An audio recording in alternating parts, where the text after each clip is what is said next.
slightly mystified by what was going to happen on the evening. Because there was a certain element of Scooby-Doo about it. There's a certain element of you'd be wondering why I've invited you all here, especially because it's not somewhere you'd associate with Bob.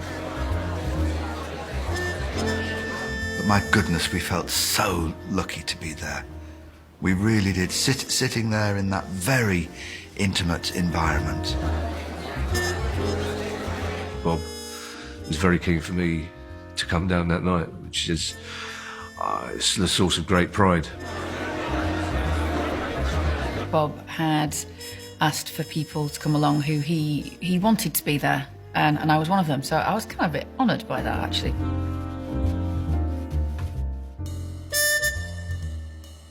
I think I did know that he'd been ill. It wasn't, obviously, we didn't know it was his last ever time that he would be performing for an invited audience, but it felt very exclusive.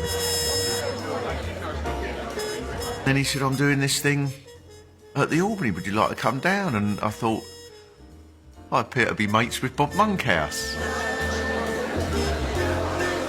You knew from the moment you entered the room that you're about to witness something special.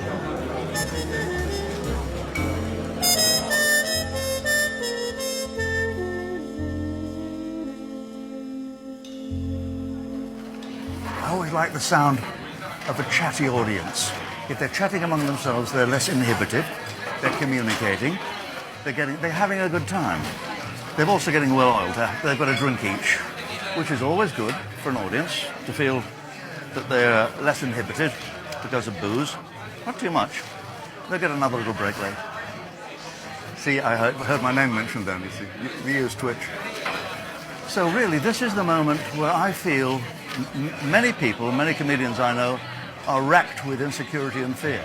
I'm so stupid, I don't understand that anything could go wrong. I'm filled with anticipatory glee. I can't wait to get out there. So, if you'll excuse me, I'll get out there. Monkhouse!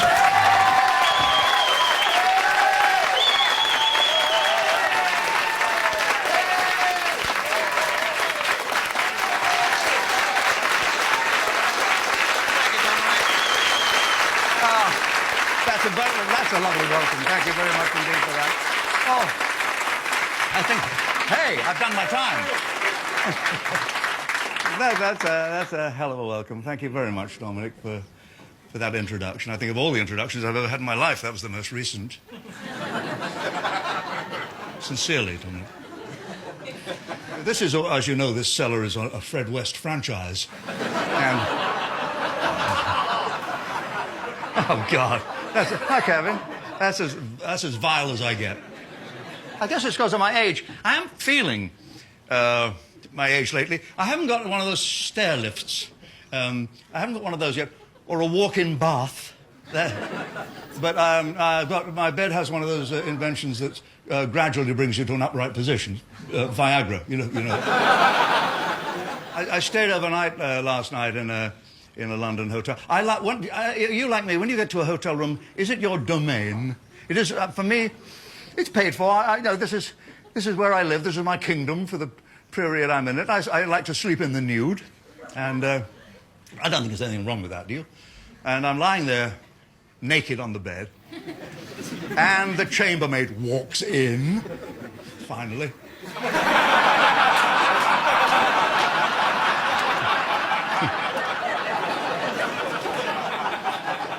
I think sleeping in the nude is a perfectly natural...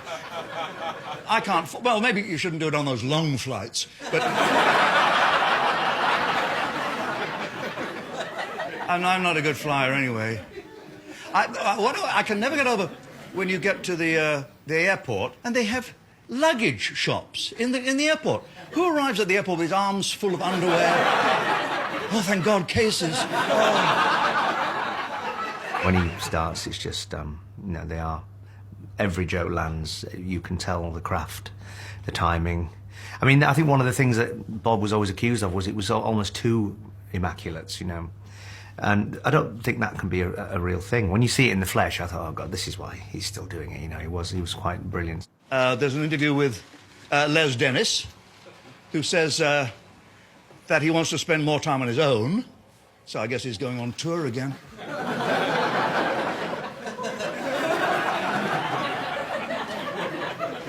Oh, the naked chef. Well, he's done a great job, hasn't he, Jamie Oliver, of encouraging out-of-work students to become chefs. I think he deserves every kind of... last night, apparently, it doesn't say where, Clarence House or somewhere, he prepared a 4-course meal for Prince Charles and Camilla Parker Bowles. And he says the prince really tucked into the mousse, but I imagine that was later after he'd gone.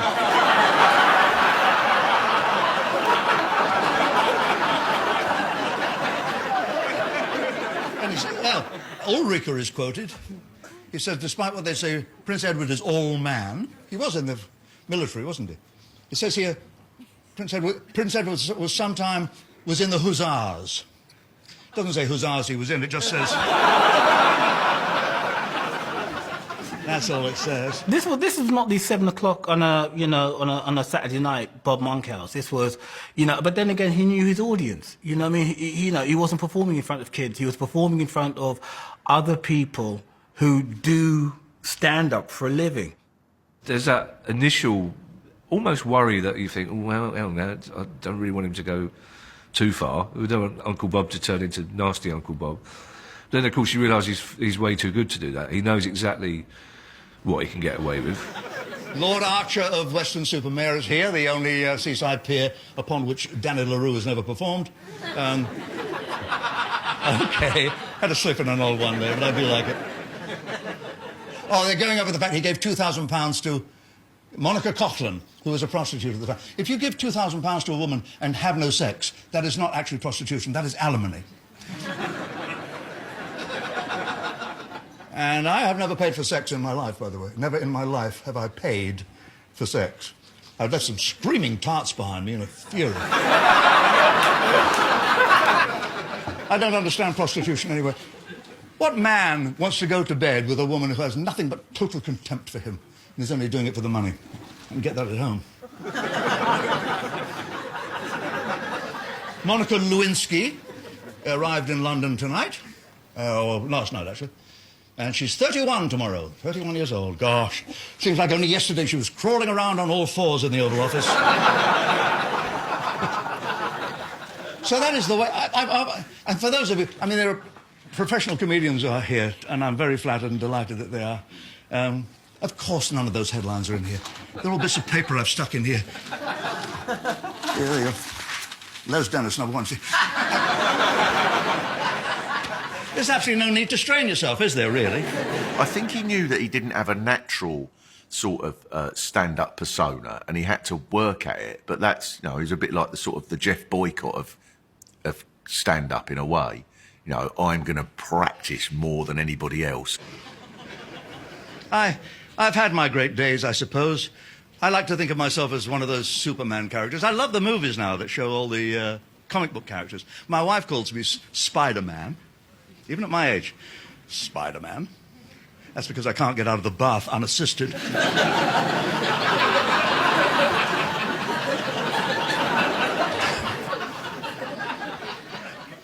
We had our 29th wedding anniversary last year. That was we'll be 30 this year, but I took her to La Gavroche, which I thought, somewhere really posh. It was horrible. The head waiter was so snooty, he ruined our evening. He came over, I said I'd like the crab toasted, and he raised a glass of white wine to my wife and said, your health, your health.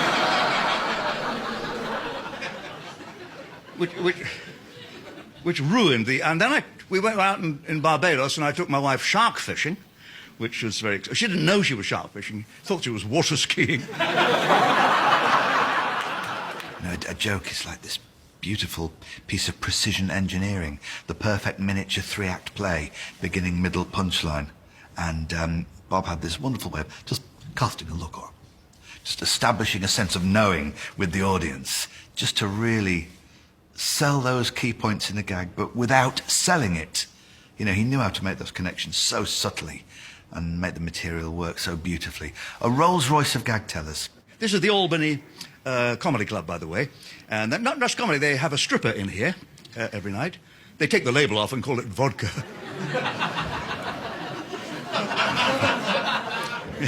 When in doubt, wait, and then wait some more. I have had a sex life, just in case you... I mean, don't look at me with too much pity. As a lad, I was fat and plain and pimply. I couldn't strike up a conversation with a girl of my own age. And I devised... It sounds ludicrous now, but I thought it would work. There used to be a sort of a bar on the way through to a dance hall where I lived in Beckenham, Kent. You probably know I come from Kent. I hear people mention the word. They mutter it as they see me.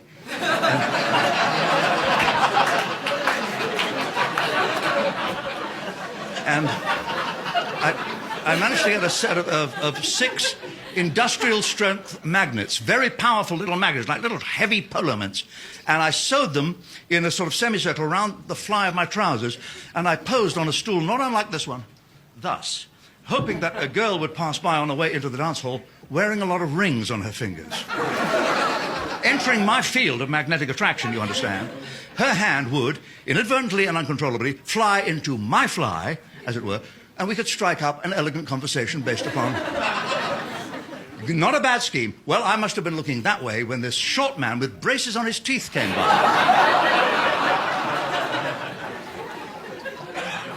He still writes.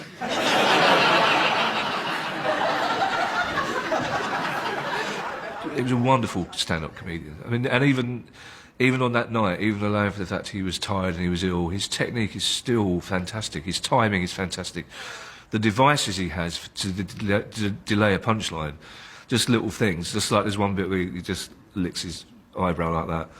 And it's just clever. I mean, and they're all deliberate as well, because you know as a stand-up yourself, you know these are deliberate things, they're not just tics or gestures. I had an affair with a lady optician once who drove me mad in bed. She kept saying, is it better like this or better like that? Is it better?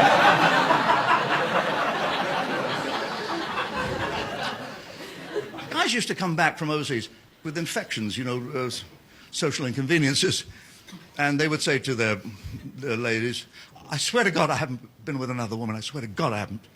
I must have got it off a toilet seat. This was the story. Whenever guys came back from overseas, I must have got this infection from a toilet seat. And I always wondered whether you could do that. And I said to the doctor, is it possible that an innocent man such as myself could get a social infection from a toilet seat? You know what he said? Yes. Yes, he said, if you sit down before the other fellas got up, yes. You need eyes in the back of your head, ladies and gentlemen. His timing, technical ability, for him as a comedian, is just really lovely to watch because he's very slick. I don't mean that in a smooth, smarmy way. I mean, he's just slick. Funny thing is, there are a number of guys and a couple of gals here tonight who are funny for money. Generally speaking, it's a lonely path to walk. You've got to find your own way to it. I found my way to get exposure on TV was to get myself a vehicle, a game show. There are disadvantages, you know, people only think that's all you do. They think you're just a game show host. And for about 20 years, that's all I did on television. And people see me coming, they go, it's Monkhouse. That's bleeding Monkhouse. He's got prizes. I'll keep him talking. You look for his van. And then, you know, I'd ask the time, they get it right, they expect a bloody food mixer. Only certain shows were difficult to do. The National Lottery was a bugger to do because people didn't tune in to hear jokes. You know, they tuned in to see the National Lottery to see if they've won. So they had no sense of humour when they tuned in the National Lottery. And I'm there doing 17 minutes live on a Saturday or a Wednesday, presenting the National Lottery. A thankless task, I'll tell you that. I'm doing gags that deeply offend people, you know. I said in Eastbourne they'd opened a new branch of Next and it was a funeral parlour. Well... it's jammed switchboard right away. I had a gag about dyslexia and the producer said to me, oh my God, you've done a gag about dyslexia. We're going to get letters. I said, no, we're not.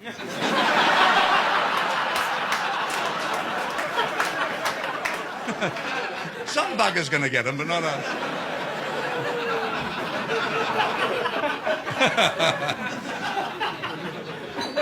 We were in Sicily, and they have a national lottery there, and it was really weird because the guy came on doing the news. He said, "Hello, the news from Sicily here is very important. A man shot in broad daylight. This is tomorrow by 9:30." And the national lottery, the winning ticket is 22, 33, 9, 44, 51, and I don't know, 62. Congratulations yet again, Don Vincenzo. So you see, this was my living for 55 years. And I am a gag merchant, but you see, you know, my heroes have always been comedians. They've got to be people that you admire without reservation. And I grew up watching the great comics of variety theatre. And you know, Max Miller, when you can't see him on film, it doesn't happen. His eyes actually twinkled. Those blue eyes actually, they were hypnotic. And the great ones, Max Wall, Jimmy James, eventually Morecambe and Wise, set up a world of their own comedy and said, you can come in if you want to, but otherwise, we don't need you. And you had to go into their world that they'd invented. And that was the Goons, and that's, of course, the League of Gentlemen, and that was Monty Python.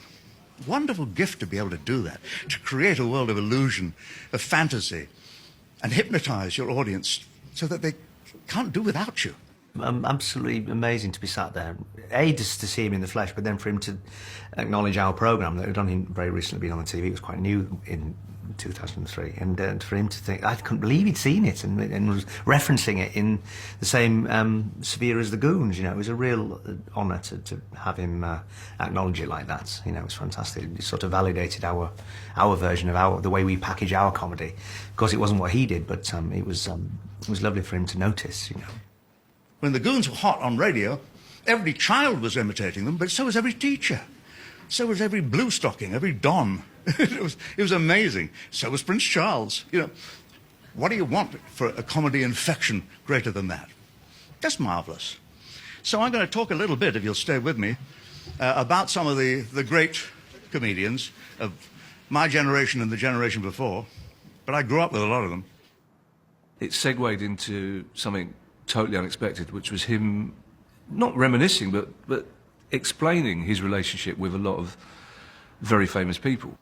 People say, well, Benny Hill was a terrible gag writer. He didn't write gags. He remembered jokes. He was a really smart-looking guy with his thick, wavy hair. And he really was. He had a lovely face. And the girls really loved him. And he said, oh, we're in the West End together, he said, because he still had this West Country sound. We're going to open in the West End. Going to be a smash hit. Well, it was Westbourne Grove. It wasn't exactly the West End. We were in a review called Spotlight at the Rudolph Steiner Theatre on November the 7th, 1947. And we did 3 nights, and the agents came in to watch us. And Benny was awful. He had this terrible spot, which was really embarrassing because he hated being himself. He really hated talking in his own voice.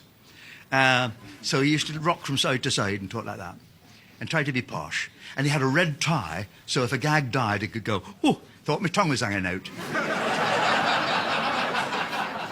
Which, as an insurance line, loses something, I think, over the years.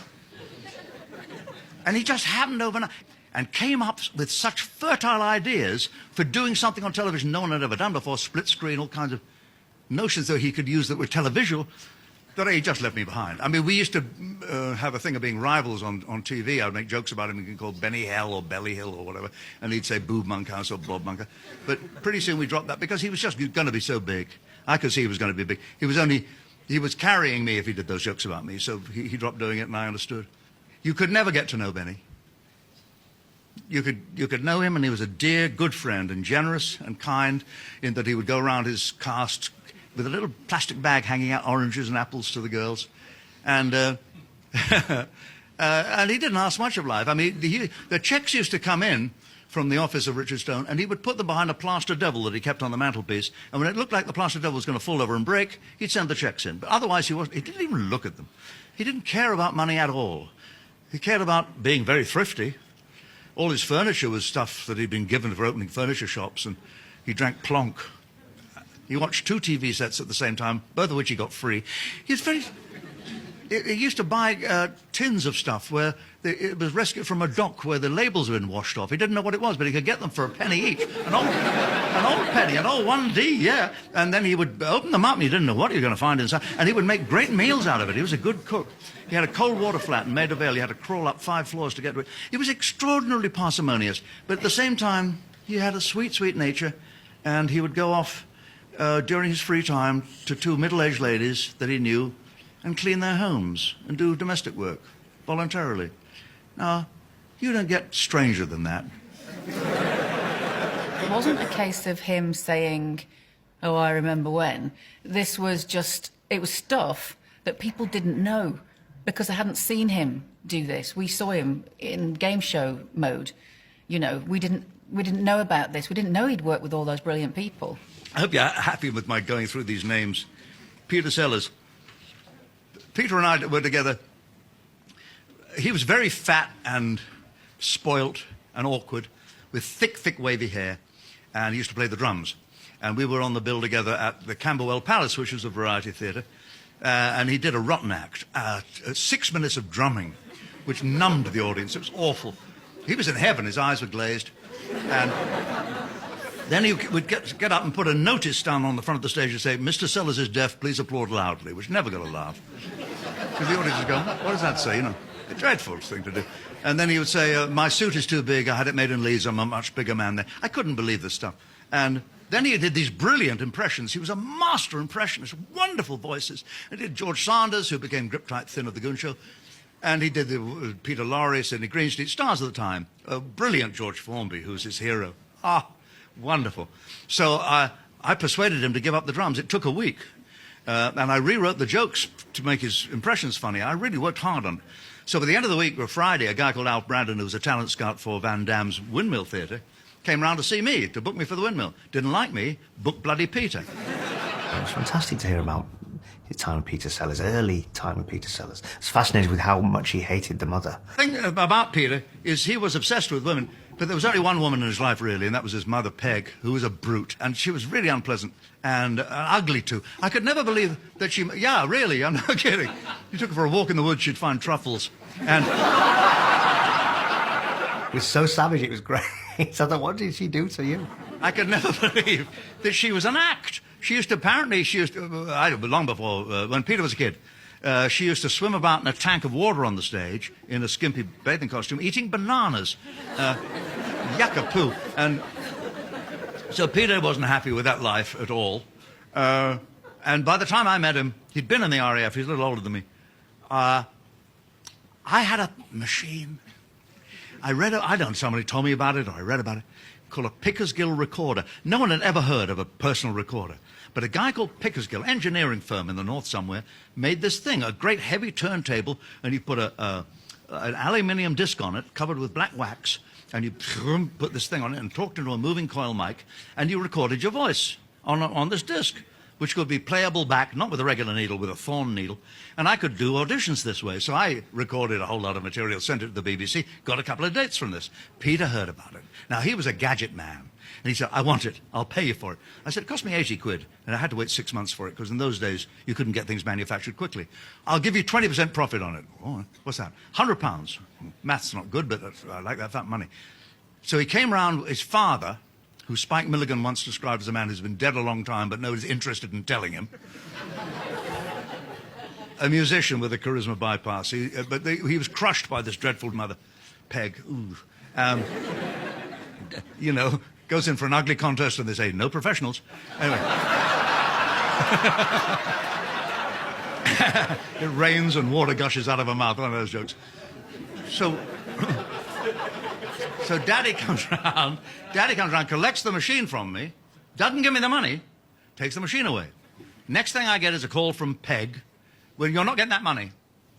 "Excuse me? Peter's not paying you a penny. It was broken. The machine's broken." So it was fine when it left me. "It's broken and we're not paying for it."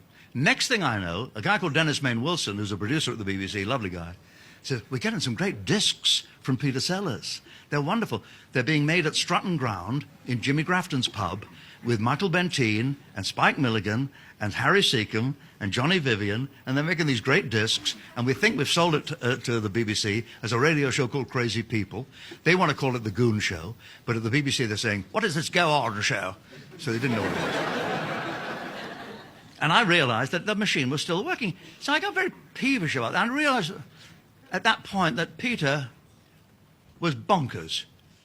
It seemed to me that he was saying things that he hadn't said before, or hadn't said for a long, long time. When he started talking about his idols, when he started talking about Peter Sellers and how much he'd helped Peter Sellers, because these are all things that we didn't know. We were going to have a double wedding, him and Anne Levy and me and my first wife. But Peter's terrible tempers, he used to go transparent. I mean, you could see through his skin. He got so angry, his eyes went crazy, and he'd fall down and drum his heels on the floor. And you know the story about B.E., I'm sure. He fell completely for a charlatan, a guy who said he was a clairvoyant called Maurice Woodruff, a total phony. And Peter wouldn't do anything unless Maurice Woodruff said that's okay to do. Well, Woodruff got in cohorts with Peter's agent, lovely man called Dennis Selinger. But whenever Dennis wanted Peter to do a date or a show or a film, he'd call Maurice Woodruff and say, tell him to do this. And Woodruff would do it. He'd say, oh, just had a tremendous message through. There's somebody with the initials B.E. Whatever B.E. says, do it. He meant Blake Edwards, and Blake Edwards had a movie that he wanted Peter to make, and he'd done the deal with Dennis Selinger. And now, in the week between meeting Blake Edwards, Peter runs into Britt Eklund. Marries her, goes off on a honeymoon with amyl nitrate. That was the first of his major heart attacks. He died at the age of 54. He must have had 7 heart attacks, and he was 8 times dead clinically on the table. And this is, I'm talking about heroes of mine. I felt that the more he talked about other people and a little bit out of school stories, he somehow, because it's him, there's a cheekiness and a charm with him that you can get away with it. And there was, I think, a moment probably everybody was like, hang on, this is changed, this is different, this is not we were waiting for all the gags that were going to come, and it wasn't like that. I know Peter Sellers was a genius. The trouble with genius is you call a comedian a genius, you're implying he's mad. Peter was mad. Dickie Henderson wasn't. He was the most practical pro I've ever met in my life. His dad was a good comic. His dad used to come into the wings, hang a bowler hat on a nail, walk on stage, do 20 minutes, walk off, that was it. Do that twice nightly. That's a living. Dickie grew up in the shadow of his father. That's what you do. It's not inspiration. I'm not looking to be a major sensation. I'll do what my dad does. That's what they want. I'll slice them off that much sausage, and tomorrow night, that much sausage again. Now, Dickie and I did a series called I'm Bob, He's Dickie. Big, spectacular, 6 big 1 hours for ATV. And I must have gone mad. Because I said to Dickie, whom I loved, you know, when I do a television show, I get about 50% of the available audience. And when you do a show, you get about 50% of the available audience. So if we do a show together, we should get 100% of the available audience. And Dickie said, dream your dream. If we get 100% of the available audience, you can buy me a very large gin and tonic, or I'll buy you an even bigger one. Now we do the shows. The ratings come in. They are invisible to the naked eye. They're under the underfelt. We are a disaster. And I said, we're getting 0 here. And Dickie said, understand this, Bob. Half the available audience hates you.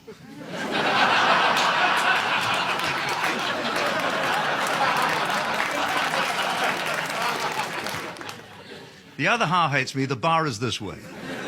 We should have been cherishing all the time we had with him, even whatever he was doing. A little bit like Les Dawson on Blankety Blank, same thing. And he'd done so much, and so much writing for a prolific writer of gags for so many other comedians. That was a fascinating early life that he had. Constant, like Barry Cry, working for and writing for everybody. And when he talks about, just whimsically throws in his time with Tommy Cooper, and it's incredible to think of the greats that he's just been around and absorbed from. I was asked about Tommy Cooper. In 1950, I'm in a show called Sauce Piquante at the Cambridge Theatre in London. And it's a weird show. It ran 3.5 hours, had to be chopped. Norman Wisdom was the surprise hit of the show. He had 19 entrances, which were then cut to 3, which he bitterly remembers now. He's a very angry man still about that. Jesus, he's angry. And in that show came Tommy Cooper, who'd been a big success at the Windmill. And he came to the show. And I first met him, he was about 6'6". He'd come out of the Guards. Huge man. And he was bare to the waist. He had his shirt off. And he's in this crowded dressing room with me and Wisdom. He gives me a stick of Leichner, dark makeup. I said, do me a favour. Write B-A-C-K, cross my shoulder blades. So I write B-A-C-K across his shoulder blades, and he puts his shirt on saying, "Oh, that should end the confusion." So I have met a lunatic. We were in London once, Tom and I was Euston Station. I was going to get a taxi, and he said, "Oh, you don't bother with that. Get on the tube."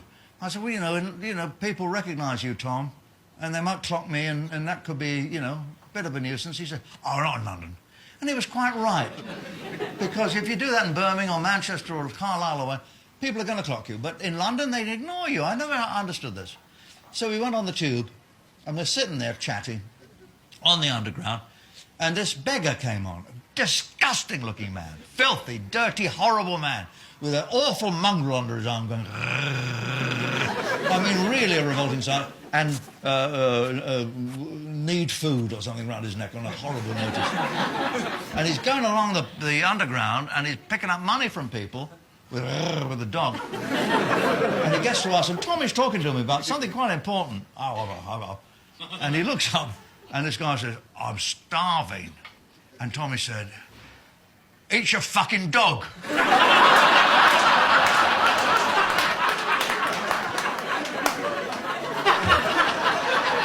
I never admired him more. It was rendered more poignant by the fact that we knew he was ill, without a doubt. We knew it was unlikely that this time the following year he'd still be with us. Even though he touched on it, I don't think it was delivered or taken with great sadness. We were all just enjoying this little pocket of time in this tiny room with this legend. One or two people have been kind enough to ask about my health, which I greatly appreciate. I'm all right. A couple of years ago, I found my visits to the loo in a seated position were becoming less and less productive.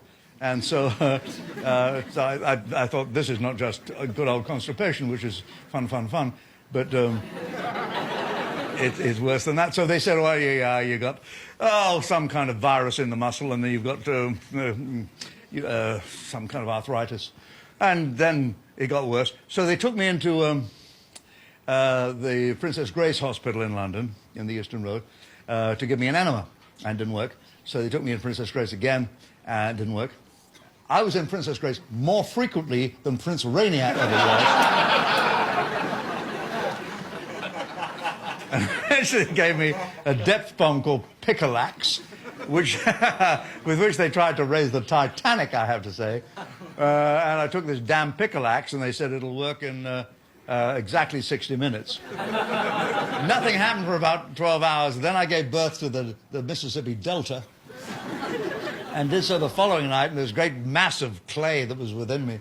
It was called, I don't know how many of you know this, it's called, they said, "Are you familiar with the phrase fecal impaction?" And I said, "Yeah, I saw it, Michael Douglas, Glenn Close." But it's a build-up of waste matter that won't come out of you. So it came out of me, and I thought, that's it, I'm better now. No, I wasn't. I was trembling and in great pain. So somebody accidentally took my PSA measure, which is the measure of cancer in the blood, PSA, prostate-specific antigens, and they found, well, normally, I'm sure for every guy here, and it's a male thing, you'd be like between 2 and 10. 10 would be not so hot. 12 is bad. I was 606. So they said, "Well, you're dying of cancer." Oh, wow. So you ask the inevitable question, how long have I got? And the oncologist said, 10. And I said, 10 months, 10 weeks. He said, 9.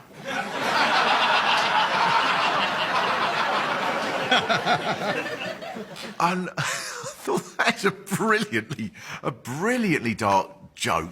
It was lovely to hear. I'm all right now. I'm fine. And it sort of set you at ease. But you were fully aware that he'd had a tussle with it, and it was it's a horrible thing to have to even be making jokes about. I'm still alive. This is 2 years later nearly, and it's working fine. So I'm all right. I walk a little stiffly, but you do it. I'm 75 for Christ's sake. So of course you're going to be a little awkward, but it's not. I mean, I will live as long as I can possibly live, and the medication is working, so that takes care of that particular problem. Now, I've never lost my admiration for this man, and I've never lost my regret, as I'm sure you have never lost your regret, that he withdrew from show business as a professional on the scale in which he originally performed. It's a genuine privilege to me that he's come along at my invitation, because he very seldom appears in public anymore. And I'm so delighted that he wants to talk to me in front of you. Ladies and gentlemen, would you welcome one of my heroes, Mike Yarwood.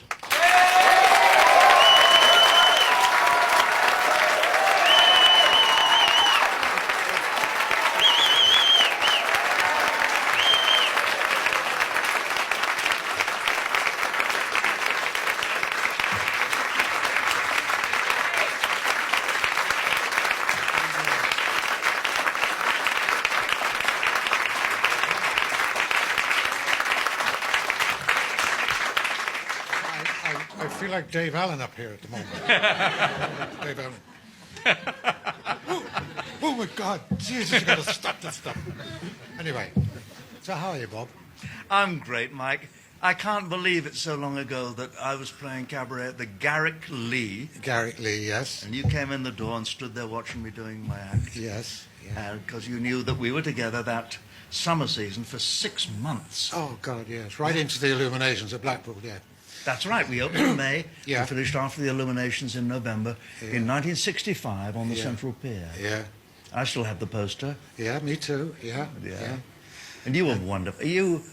At that time, you had just zapped the viewing audience with your impressions of Harold Wilson, and no one had ever done a politician before. No.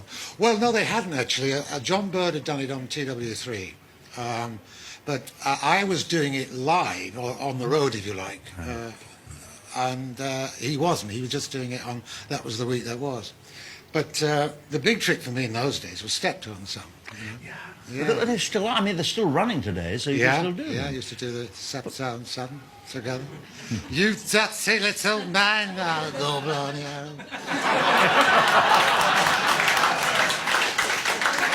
Don't put me in an old folks' home, Hal, please, down. Oh, God, you disgust me. And people, that was my big finish, and Harold Wilson was sort of tucked away somewhere else in the act. What I did with, like, for instance, Harold Wilson is rather than just say, well, here we go, this is what Harold Wilson sounds like, I think, tell me what you think, I would then put in little bits of business, you know, and get into the sort of a posture like it is. I doubt if I could sit on this if I were alive, long now. But and then he'd have a laugh. Oh, Mary, have you heard this? God, Monkhouse is still working. And silliness. And I never really wanted to put any... There didn't need to be narrative, really. Just silliness. I love silly humour. And I thought, let's make Harold Wilson silly, and let's make a lot of our characters silly. Now, doing comedians is different, because you've got to really you've got to be funny. Yeah. Because if you're going to do Bob Monkhouse, he's funny, so you must be funny. Or, well, you know.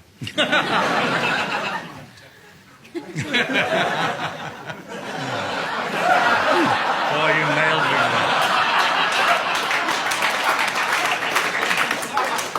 I said over there earlier, enraptured, Bob, that you're not just a comic, but a raconteur. Is it a racketeer? I'm not sure which. It always kills me because you used to do... Oh, God, don't look at poor soul, I'm dribbling. They'll mistake that. Don't titter. You know, You used to do impressions of me that in routines that were written by David Renwick, and they were so brilliant, and I used to score so well with them, that a week later people would say to me, saw you last week, you were marvellous on Friday. And they thought, because they couldn't remember the detail that it was you. But you know the story... I'm sorry, Bob. No, go ahead. I got a story about Max Bygraves. I was doing an impression of Bob on one of the shows, and I was doing the smallest books in the world, you know, like famous Jewish cricketers and Australian etiquette, that kind of thing. And one of them was the smallest book in the world. I was doing Bob Monkhouse. I was doing Bob. Smallest book in the world. Do you know what the smallest book in the world is? The Wit of Max Bygraves. And a couple of weeks later, I was doing the Royal Variety, if I may show drop, and yeah, it needs dropping, doesn't it? So I keep doing that. Just nerves. And I'd done the wit of Max Bygraves. There's Bob. Max Bygraves, he came up to me in the dressing room with the Royal Range. He said, "Here, I saw the show last week." "What about all this, the wit of Max Bygraves, the smallest book in the world? I thought we were supposed to be mates." I said, "Well, I was doing Bob Monkhouse, Max." So what the hell's that got to do with it? I said, "Well, it's the sort of joke Bob would do. It's not the sort of joke I would do about you."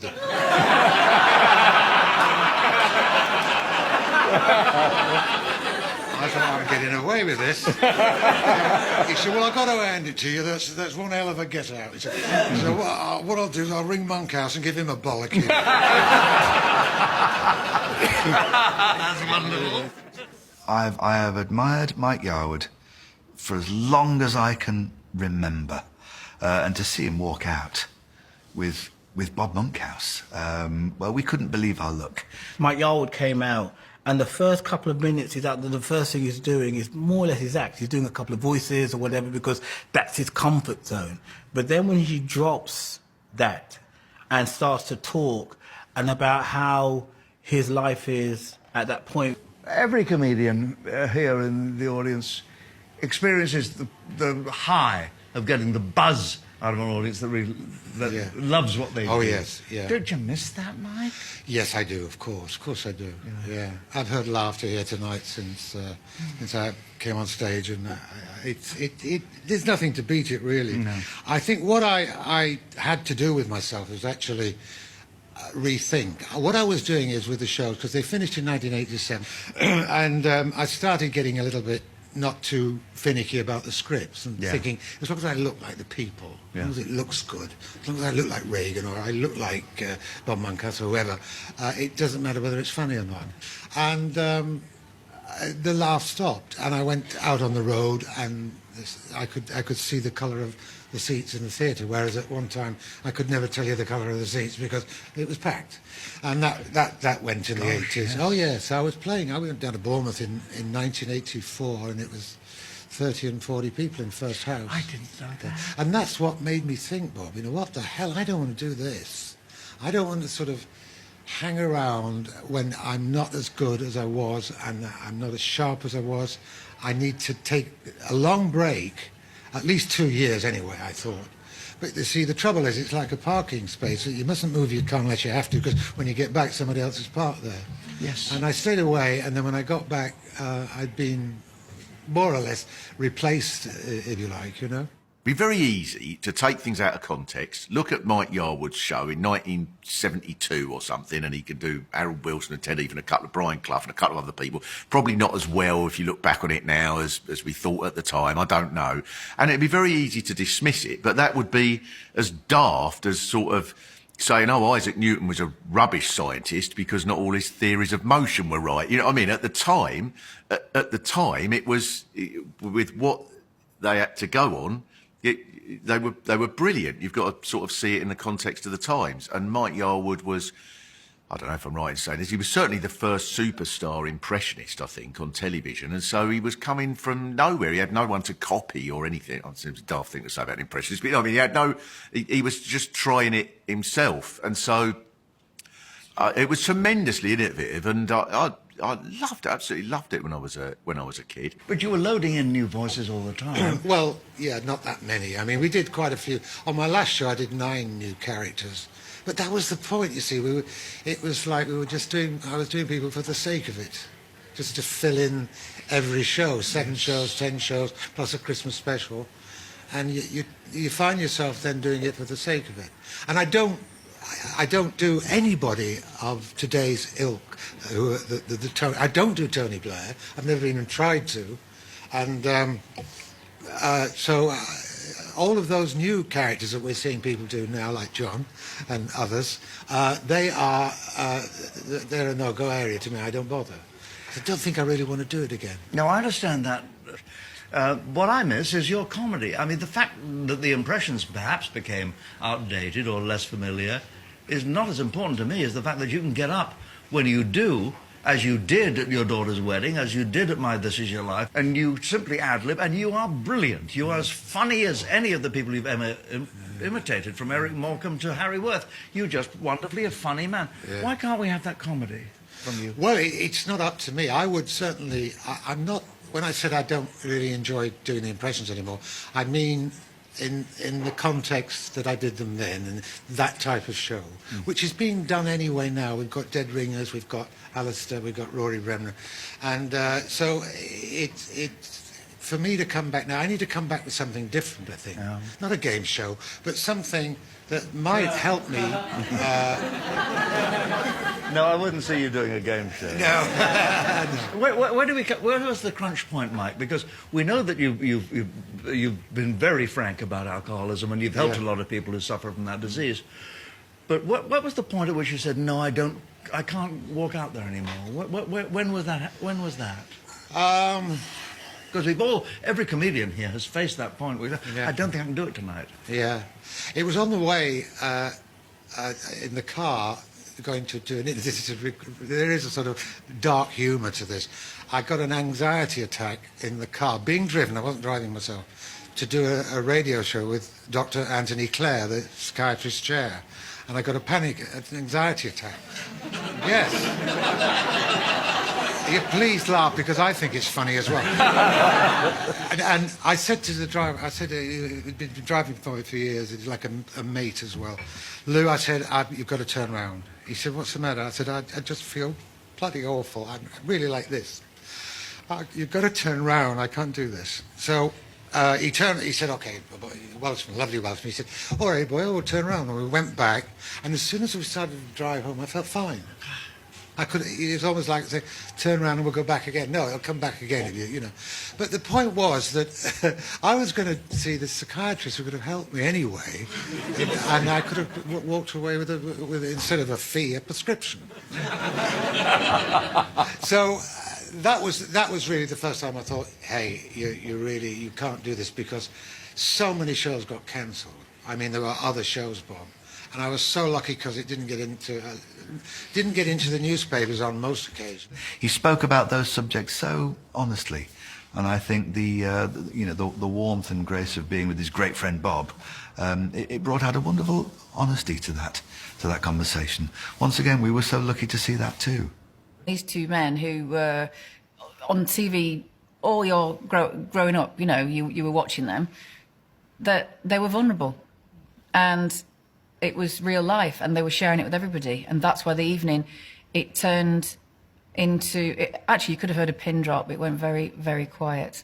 You have made attempts to come back. I mean, your John Major at the Royal Variety performance was one. Well, yeah, but I had throat trouble that night, plus I never did him very well anyway. It looked okay, But you've also made other attempts to overcome this reluctance to perform. You've been back in the studio a few times. Oh, yeah, I liked coming here tonight. When you asked me to come here, yes. I thought, well, I don't socialise much. I am a semi-recluse. I don't go out that very often. But I do love to go out. I've got my daughters, I've got my little grandson, 3 months old. I've got all of that in my life, which is absolutely beautiful. But to me, this is like a lovely evening out for me. And I'll get up tomorrow morning and I'll think, I went out last night. And I'll tell my kids. I'll say, I went out last night. Oh, where did you go? I went and recorded an interview with Bob Monkhouse. Because I don't go out just sort of, I don't go in pubs anymore. And so, this is a lovely way to spend an evening, Bob. George, is a quiet life? No.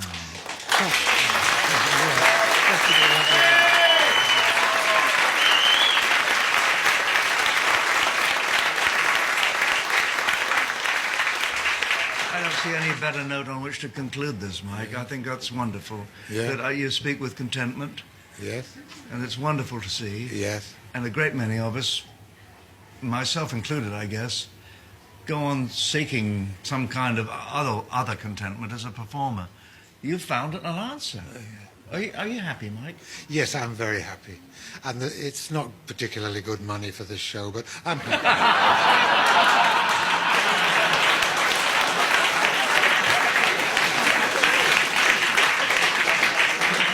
Ladies and gentlemen, my grateful thanks to my dear friend and great hero, Mark Yarwood.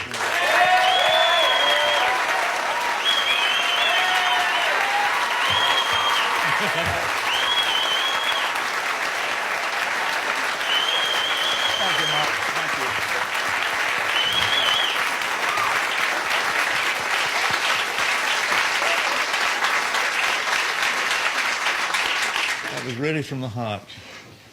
If there's any questions that anyone wants to ask that might produce a productive answer of any kind from me, I'll be happy to try it. Oh, I see a hand up. Thank you. Are there any tricks of the trade you're prepared to share with us? Oh, yeah. I learned from many people who preceded me with tricks of the trade. There were tricks, you know, I still use them. You absorb them, not through imitation, though that's perfectly legitimate. You see something that works, you go, wow, that worked. So somehow the next night you're doing it. Arthur Askey, that tiny, wonderful comedian that I first saw in 1937 when I was, 9 years old, 8 years old. I saw him do things that I never forgot. So that if he had a gag, and you know this happens to every comedian, you've got a piece of material you know is worth applause, but that crowd is not going to applaud it because they're not yet ready, they're not hot enough. So Arthur used to do a check step back, as if he was leaving. Just psychologically, he wasn't really leaving, nobody thought that. But he'd do a check step back and he'd clap. And the clap, that sound would start someone else going, and that would multiply. And he'd get a round of applause on that gag. Just through the technique of the moving back and ha ha, you know, the little triumphant laugh. That's a belter. Has your sharp-suited smooth image ever hindered the comedy? I wanted to be Bob Hope, really, who's left us at the age of 102 months. He was my role model. I thought, that's slick, that's smart, but he runs himself down. He comes out looking smooth and sharp, but then he tells the crowd that he's not good with women, he's cowardly and he's cheap. The men relax, the women don't believe the lie. They'll go along with the illusion. So I always thought that right from the start I should wear a good suit, good tie, pay the audience that compliment, because I hadn't anything else to offer. You can see that model. There is an element of Bob Hope to him. I mean, even in his sort of flirting with his film career as well, which is fascinating to see some of his film appearances. He's really good. Sir. How do you go with hecklers? Hecklers? Yeah. So somebody starts heckling you. Sometimes they can be deadly. Frank Skinner had one of the greatest, you probably know it. He was taking one of those tremendous pauses that Frank takes in some club in Rugeley. There's a blind guy in the front row with a guide dog and a white stick. And the guy, Frank's pause, and the guy says, "Fuck off, you're not funny, fuck off." And Frank stands there, there's a long silence, and the guy says, "Has he fucked off?"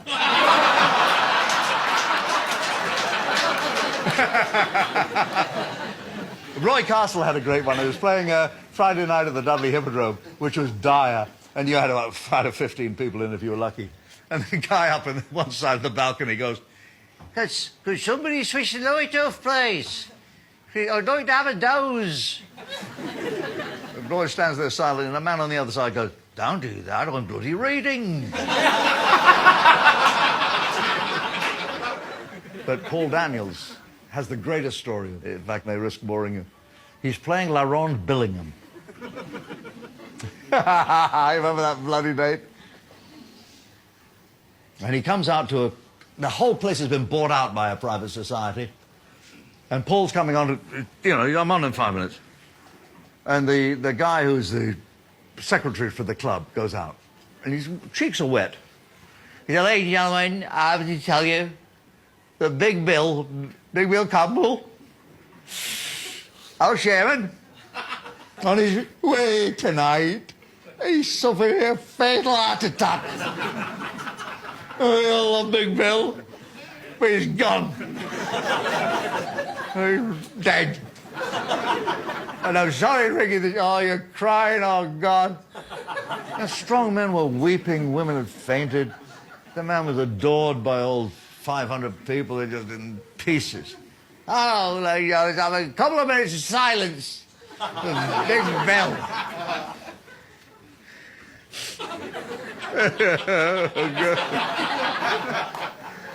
All right, now here's your entertainment, Paul Daniels.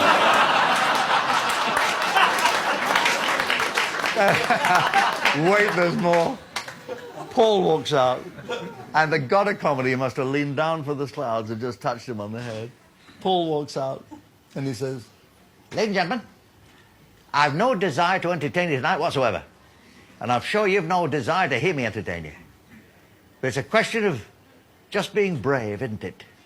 And ladies and gentlemen, I'm going to entertain you. But I'll tell you why. Because Big Bill This one's for you.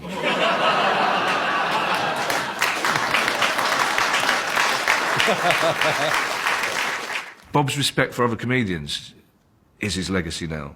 That all of us who liked him have spent so much time telling people how much he liked us and how much he helped us, that by osmosis, people who don't know him now know that Bob was one of us, technically. And that if Bob had been 30 years younger, he would have been at the Comedy Store rather than Blazers in Windsor. At the time where a lot of other comics would be disparaging against young comedians and everything, he was very, very welcoming and stuff, and would learn from us the same way that we learned from him. He actually is actively interested in what new funny people are doing and likes it. I, on the other hand, try to keep the door well and truly shut from... I don't want to... I'm sort of terrified of seeing anybody better than me, so I just look away. But it's lovely that some people are so open and kind-hearted as to do the other. There was a real sense of privilege at being invited, because the people he invited were comics like me that were good comics and at a certain level, but none of us were A-list stars. None of us were superstars. None of us were Billy Connolly. You know, David Walliams wasn't David Walliams then. When I see any comic in a suit, I think of Bob Monkhouse first, because that, to me, even John Bishop, I think there's an element of just there's the immaculateness of John, and I think there's something in that delivery. It's just very, I mean, yes, he's a completely different, of course, but in a weird way, I feel like there's an element of the neatness and the slickness and the sort of easy manner that I think does. You know, you wouldn't be doing bad if you were taking from Bob Monkhouse as part of your stand-up. You've been a wonderful audience. Thank you very much for coming here tonight. The affection and respect you've shown Mike has lifted my heart. Thank you very much. God bless you all.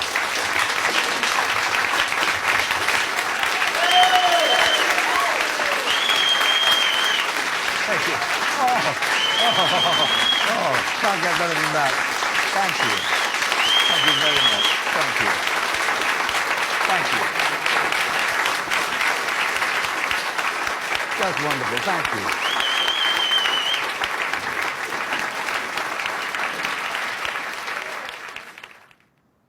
I think when I heard that Bob Monkhouse had died, I think it was December time, that was a surprise, because he did almost give a suggestion that the drugs were working. Hey, it's been a couple of years, I'm okay, you know, I'm going to get through it. Not so much I'm going to get through it, but, you know, and I was surprised it was so soon. But then, of course, I thought about it for a minute, and no, I wasn't surprised in the end, because, of course, that's exactly what he was saying all the way through it. And I think that was his very last show, and he knew it was. We didn't know that. Now we do. Since then, the night has a sort of assumed legendary status. It's almost become like the Sex Pistols at the 100 Club. It's like the fact, not a month goes by without somebody saying to me, either I saw it on the documentary, or were you there, or tell me about the night, or why were you invited? Really, what did feel like a proper privilege, even then, just to see him, was because he was, you know, this is one of the greats. And it felt like that when you watched it, because it was like, that's him doing jokes, not doing a game show, you know, and that was where we were back in the world he knew, I think, best. He was clearly loving it, you know. He was alive. Yeah, it was great.